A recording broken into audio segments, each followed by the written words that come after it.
सोचिए, एक ऐसा सफर जो क्रांति की धधकती आग से शुरू होकर अध्यात्म की गहरी शांति तक पहुंचता है। ये अविश्वसनीय कहानी है श्री अरविंदो की। आइए उनके जीवन के उन विरोधाभासों और बदलावों को करीब से जानते हैं जिसने उन्हें एक क्रांतिकारी से योगी बना दिया। एक कहानी है एक अहंकारी राजा की, जिसने पूछा, बताओ महान कौन है, मैं या भगवान?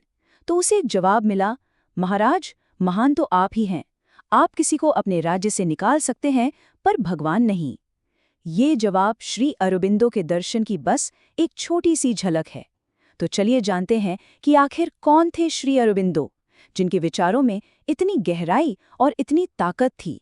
श्री अरबिंदो की कहानी की शुरुआत ही आप कह सकते हैं एक बड़े दिलचस्प विरोधाभास से होती है। एक तरफ थी उनकी परवरिश और दूसरी तरफ थी उनकी किस्मत।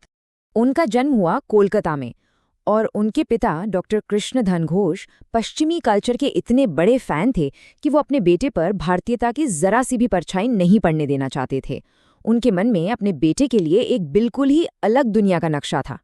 और यहीं पर कहानी का सबसे दिलचस्प मोड़ आता है। जरा सोचिए, पिता का सपना था कि बेटा पक्का अंग्रेज बने। इसके लिए सिर्फ 7 साल की उम्र में उसे इंग्लैंड भेज दिया। और हिदायत क्या थी कि किसी भी भारतीय से मिलना जुलना बात करना सब मना है। लेकिन कहते हैं ना, किस्मत को कुछ और ही मंजूर था। नियति ने तो उनके लिए एक बिल्कुल ही अलग स्क्रिप्ट लिख रखी थी। तो इंग्लैंड में 14 साल गुजारने के बाद जब अरबिंदो भारत वापस आए तो यहाँ का माहौल पूरी तरह बदल चुका था। देश में एक नई चेतना, एक नई लहर दौड़ रही थी और यही लहर उनकी जिंदगी की दिशा तय करने वाली थी। साल था 1893। ये कोई आम साल नहीं था। ये भारत के लिए एक तरह से पुनर्जागरण का पल था। एक तरफ स्वामी विवेकानंद शिकागो में दुनिया को भारतीय दर्शन की ताकत दिखा रहे थे, तो दूसरी तरफ तिलक और एनी बेसन जैसे लोग देश में स्वाभिमान जगा रहे थे। और ठीक इसी माहौल में 21 साल के अरबिंदो ने भारत की धरती पर वापस कदम रखा। इंग्लैंड की चकाचौंध, वहां का पैसा, वहां की लाइफस्टाइल, कुछ भी उन्हें अपनी ओर खींच नहीं पाया। उनके दिल में उस वक्त सिर्फ 2 ही जुनून थे। पहला, भारत की आज़ादी और दूसरा, अपनी संस्कृति का गौरव वापस लाना। भारत लौटने के बाद वो सिर्फ बैठे नहीं, सिर्फ सोचते नहीं रहे, वो सीधे एक्शन में उतरे और राजनीति के साथ-साथ क्रांतिकारी गतिविधियों का एक अहम हिस्सा बन गए। भारत उनके लिए क्या मायने रखता था, इसका अंदाजा आप उनके एक खत से लगा सकते हैं जो उन्होंने अपनी पत्नी को लिखा था। उन्होंने कहा, दूसरे लोग भारत को जमीन का एक टुकड़ा समझते हैं, पर मैं इसे अपनी माँ के रूप में देखता हूँ। बस यही भावना, यही सोच उनकी क्रांति की आग बनी। उनका प्लान बिल्कुल साफ था। सबसे पहले उन्होंने अपनी कलम की ताकत का इस्तेमाल किया ताकि लोगों की सोच को जगा सके।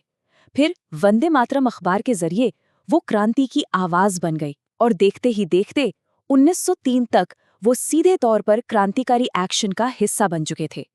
अब जैसे जैसे उनका प्रभाव बढ़ रहा था, अंग्रेज सरकार का डर भी बढ़ रहा था। और यहीं से उनकी जिंदगी में वो मोड़ आया जिसने सब कुछ बदल दिया। एक ऐसा मोड़ जिसने एक क्रांतिकारी को योगी बना दिया। तो साल था 1908। अलीपुर बम केस में अरबिंदो को उनके भाई के साथ गिरफ्तार कर लिया गया। अंग्रेज सरकार को लगा, चलो सबसे बड़ी, सबसे खतरनाक आवाज को हमने जेल में बंद कर दिया, अब शांति होगी। पर उन्हें क्या पता था कि वो जिसे क्रांति का अंत समझ रहे थे, वो असल में एक योगी के जन्म की शुरुआत थी। अलीपुर जेल की उस अंधेरी कोठरी में उन्हें एक ऐसा गहरा आध्यात्मिक अनुभव हुआ जिसे उन्होंने द अनुभूत का नाम दिया। बस वो एक पल था और उस एक पल ने सब कुछ बदल दिया। भारत की राजनीतिक आज़ादी का जो लक्ष्य था, वह पूरी मानवता की आध्यात्मिक मुक्ति के बड़े लक्ष्य में बदल चुका था। जब वो जेल से बाहर आए तो वो एकदम नए इंसान थे। उन्होंने कर्मयोगी और धर्म नाम से पत्रिकाएं शुरू कीं, लेकिन अब उनका मकसद राजनीति नहीं बल्कि लोगों में आध्यात्मिक चेतना जगाना था। अब उनकी जिंदगी का जो आखिरी अध्याय था, वो एक दार्शनिक, एक कवि और एक महान आध्यात्मिक गुरु के तौर पर उनकी विशाल विरासत को बनाने के लिए समर्पित था। 40 साल की उम्र, ये वो पड़ाव था जहां उन्होंने सक्रिय राजनीति को हमेशा के लिए अलविदा कह दिया। अब उनका पूरा समय, उनकी पूरी ऊर्जा भारतीय दर्शन के गहरे समंदर में उतरने के लिए समर्पित थी। और इसी दौरान उन्होंने द लाइफ डिवाइन जैसा महान दार्शनिक ग्रंथ और सावित्री जैसा आध्यात्मिक महाकाव्य लिखा। ये सिर्फ किताबें नहीं हैं, ये उनके गहरे आध्यात्मिक चिंतन का नतीजा हैं और दुनिया के साहित्य के लिए एक अनमोल तोहफा हैं। अपनी जिंदगी के आखिरी 24 साल उन्होंने पांडिचेरी में एकांत में बिताए, लेकिन ये दुनिया से भागना नहीं था, बल्कि ये अपने आश्रम में बैठकर पूरी मानवता के आध्यात्मिक विकास के लिए की जाने वाली एक मौन साधना थी। तो सवाल फिर वहीं आके खड़ा हो जाता है, जिस इंसान को अंग्रेज बनाने के लिए भेजा गया था, वो भारत का सबसे प्रखर क्रांतिकारी कैसे बना? और फिर वही क्रांतिकारी देश के महानतम आध्यात्मिक संतों में से एक कैसे बन गया?